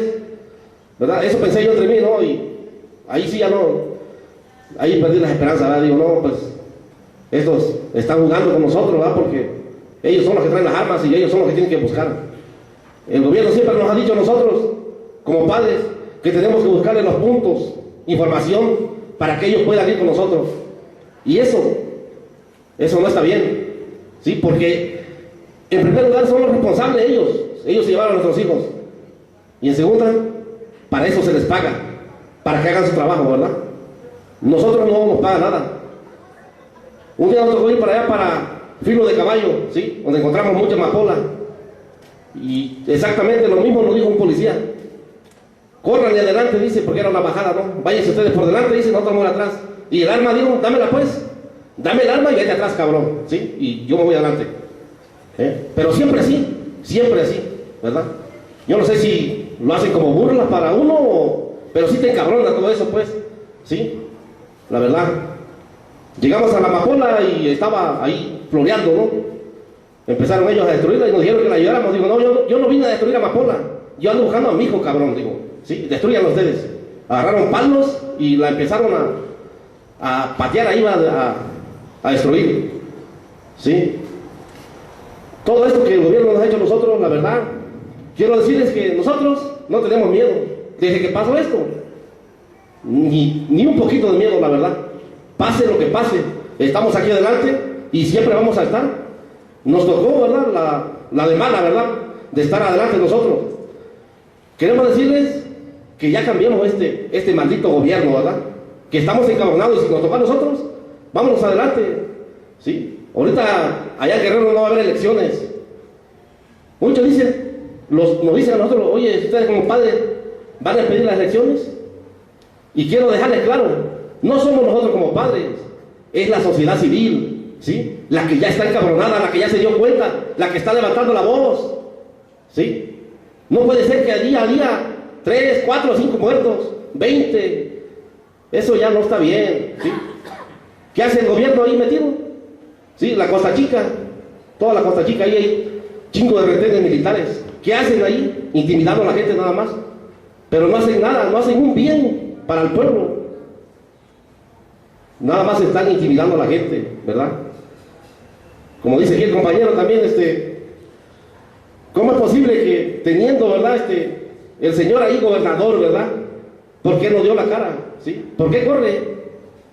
Si no fuera culpable no hubiera corrido y hubiera dado la cara y hubiera resuelto su problema, ¿sí?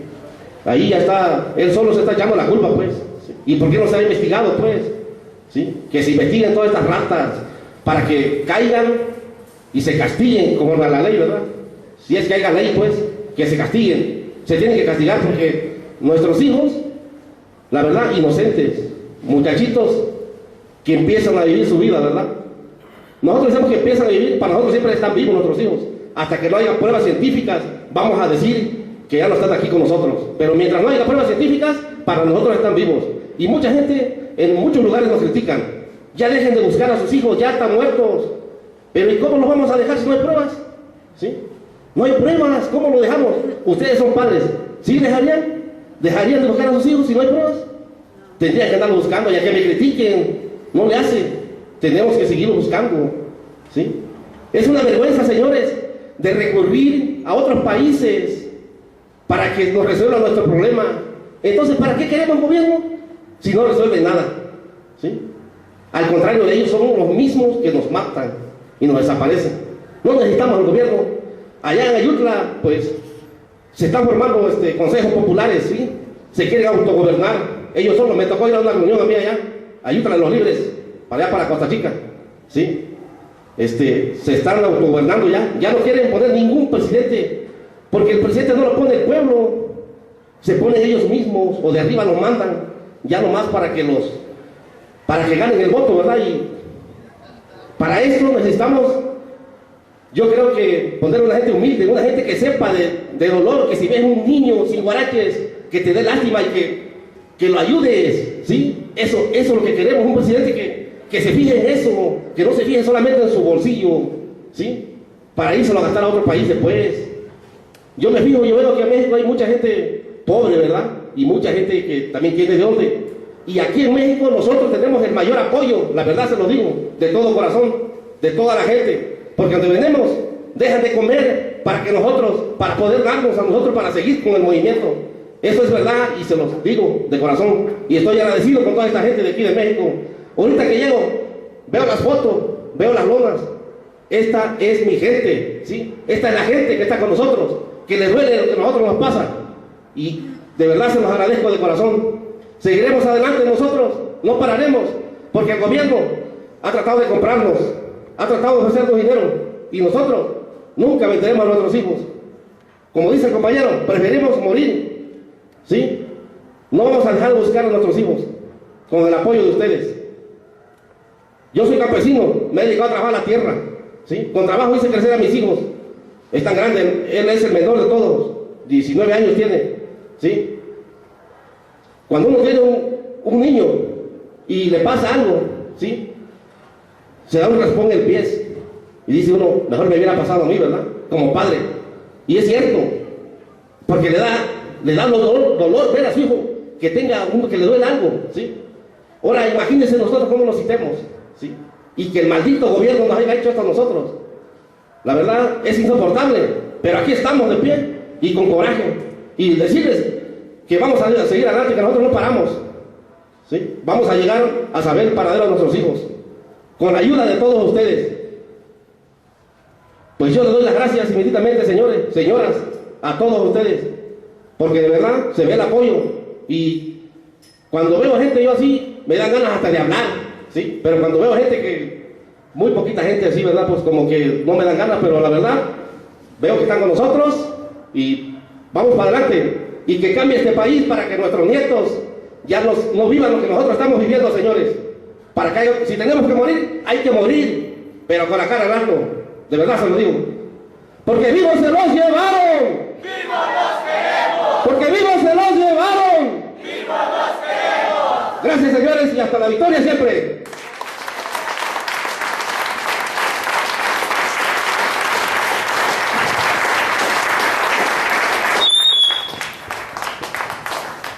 Bueno, en lo particular, como familiar también de desaparecido, pues yo nada más les puedo decir de que cuentan con nosotros, ¿verdad?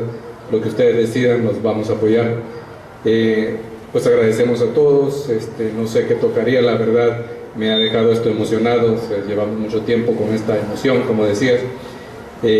¿Alguna pregunta que tengan ustedes a los padres, a Roberto, para terminar? Y también van a pasar una esfera para cooperación para los compañeros padres de Ayotzinapa. Entonces, si tienen alguna pregunta, algo que tú quieras decir, Roberto. Una pregunta para Roberto. Sí, cuando no hay una... Bueno, sí se sabe de alguien y sí se sabe que luchó, pero estoy pensando en el Güero Medrano. El Güero Medrano, por ejemplo, nunca se encontró su cadáver. Hubo noticias de que lo abatieron los soldados, ¿verdad?, en Oaxaca. ¿Cómo se consideraría un desaparecido?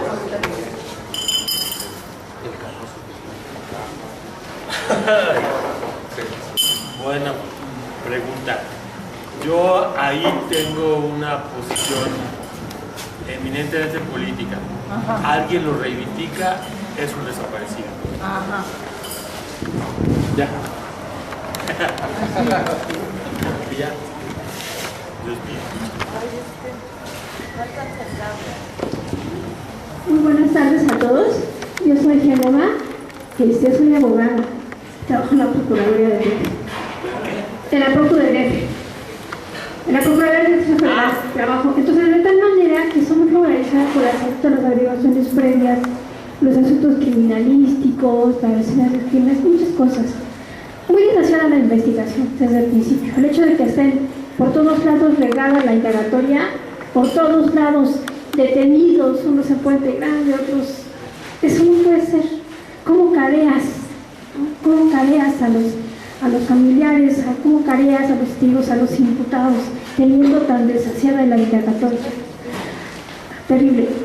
Hay muchas cosas, efectivamente, lo que comentabas de celos es básico. El Estado siempre, invariablemente, graba todas las ejecuciones. Todos los operativos que arman están grabados. Cuando dice el Estado que no las tiene, es una mentira absoluta. Vil. Ahorita lo que recientemente dice Rigoberta Menchú, que dice que los apáratos digan la verdad en relación a sus hijos.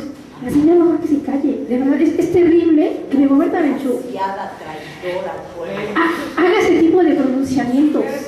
Yo puse en redes sociales en cuanto me enteré que se vaya, primero que resuelva el asunto como está en Guatemala, está de la patada de corrupción. Le deben de quitar el premio Nobel por ese tipo de comentarios. De verdad, es que es increíble. O sea, ¿cómo se atreve a opinar cuando los padres normalistas desde el principio han manifestado lo que le pasó a sus hijos? Cuando todos hemos dado cuenta, cuando gente de la universidad, gente especialista, gente de la Corte Interamericana, de muchísimos países, han dicho cómo todo lo que hizo el gobierno federal es una basura en investigación. Entonces, hay que pronunciarnos. O sea, no vamos a quedarnos callados. En redes sociales, y luego los medios masivos, Televisa, TV Azteca, todo el tiempo están mintiendo, todo el tiempo están hostigando a los normalistas. Entonces, nosotros vamos a ser como ciudadanos, y como mujeres, y como jóvenes, y como profesionistas, ir en contra de eso y seguirnos manifestando. No están solos, compañeros, definitivamente. En México vamos a cambiar las cosas. En esta ciudad, que también es una ciudad llena de vándalos, desde Miguel Ángel Mancera, la Procuraduría es una porquería. Sí, es una porquería. Nosotros no tenemos ni siquiera para trabajar lo mínimo, ni los peritos del Ministerio Público, no tenemos nada. Todos se lo están robando, pero están las caras sonrientes de los candidatos. Este es México. Muchas gracias.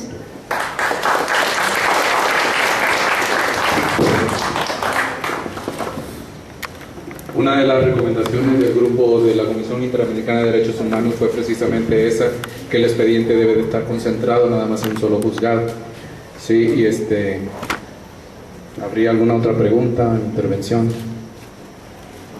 Pues yo tendría la opinión de que realmente en las redes sociales que nos manifestemos todos, principalmente hacia esta persona que supuestamente es la representante de los pueblos y es una vil traidora, porque cómo se atreve a manifestar, a recriminar, a preguntar que qué pasos andaban sus hijos, si sabemos que todos los jóvenes realmente no encuentran salida. Entonces ellos fueron a manifestarse del fiestonón que tenían mientras el pueblo se está muriendo de hambre. Entonces sí, manifestarnos todos para que invitar a todo el mundo, que todo el mundo nos demos cuenta de todo lo que está sucediendo, no solamente aquí, internacionalmente. Sabemos que lo saben, pero hay que seguir manifestando lo que pasó, no olvidarlo. Sí, el instinto materno o paterno también se han dado cuenta de quiénes están con ellos y quiénes no. Nosotros hace muchos años sobre Rigoberta Menchú le decíamos Prigoberta Menchú precisamente, y nosotros no la reconocemos como tal, ¿verdad? Porque siempre ha estado favoreciendo al gobierno, ¿verdad? Y no solamente al mexicano, sino que también al guatemalteco, ¿sí? Entonces, si tienen ustedes alguna otra pregunta, intervención. Como madre, yo sí felicito a los señores, claro, que sigan buscando a sus hijos. Y nosotros también como madre vamos a apoyarlos moral, física y económicamente en lo que podamos. Otra de las cosas que yo siento que no quiten el dedo del que fue gobernador Aguirre, ¿sí? Que no quiten el dedo de él, porque inmediatamente se delató. A poco tiempo de que los muchachos fueron desaparecidos, él pidió permiso, ¿sí? Y sigue pidiendo permiso. Entonces, ¿qué pasa? Él es el que se está echando la culpa. De hecho, yo soy de un pueblo aledaño de donde él nació. Conozco, él viene de una familia adinerada, ¿sí? Entonces a él no le duele lo que le está pasando, porque él, inmediatamente de que fue gobernador, luego su familia que está en el estado de Guerrero, en el poblado de donde él es, inmediatamente todos tuvieron su porción, pusieron negocios grandes, ¿sí? Y ahora, para acabar, pues ellos se delató con esto. Entonces, yo les digo que no quiten el dedo de este señor, que él es el culpable, el primer culpable, porque él también estaba coludido con el edil de Iguala, ¿sí? Y estoy con ellos. Gracias. Una pregunta más, compañero Luis. Gracias. Bueno, buenas noches. Algo que en estos 8 meses que creo que pues todos o varios de los que estamos aquí hemos pues tratado de estar siempre apoyando a los padres y exigiendo la presentación con vida de los compañeros. También evidentemente hay momentos de desgaste, de cansancio, de desesperación. Mucho, por ejemplo, se decía de que después de Año Nuevo y eso, que se tenía el miedo de que tal vez el tema pudiera salir y digamos que ya no se hablara del asunto.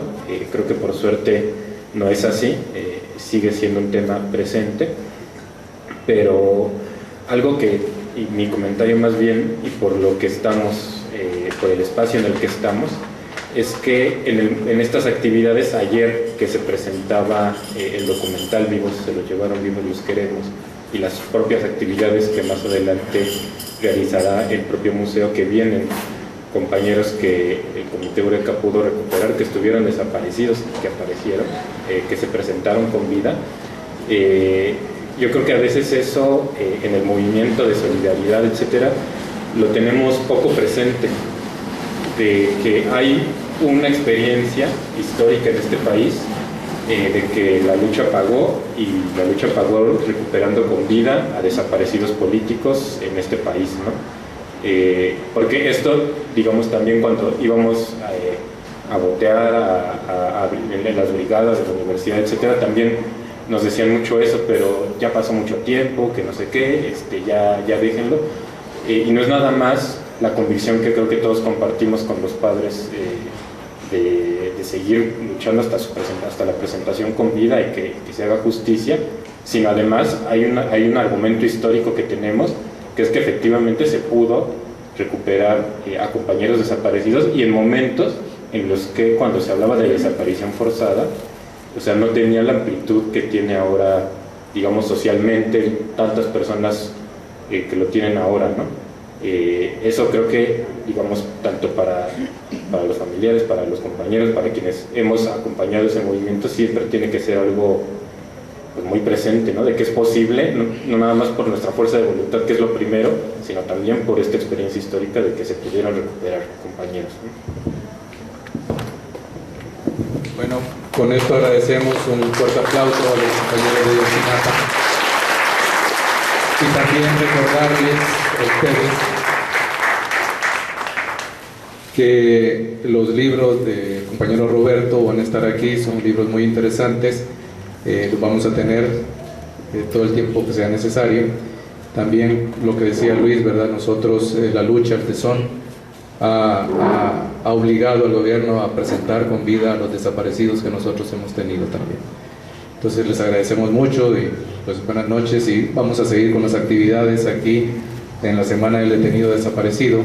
Mañana vamos a exhibir un documental. Rosario es precisamente la parte familiar sobre el tema de la detención, desaparición. El sábado van a estar tres compañeros desaparecidos que pudieron recuperar la libertad gracias al tesón y a la lucha del Comité Eureka, de los ciudadanos como ustedes y también del Frente Nacional contra la Represión, que en aquel momento existió. Entonces estamos aquí pendientes y con los brazos abiertos a todos ustedes y a los padres de Ayotzinapa. Gracias.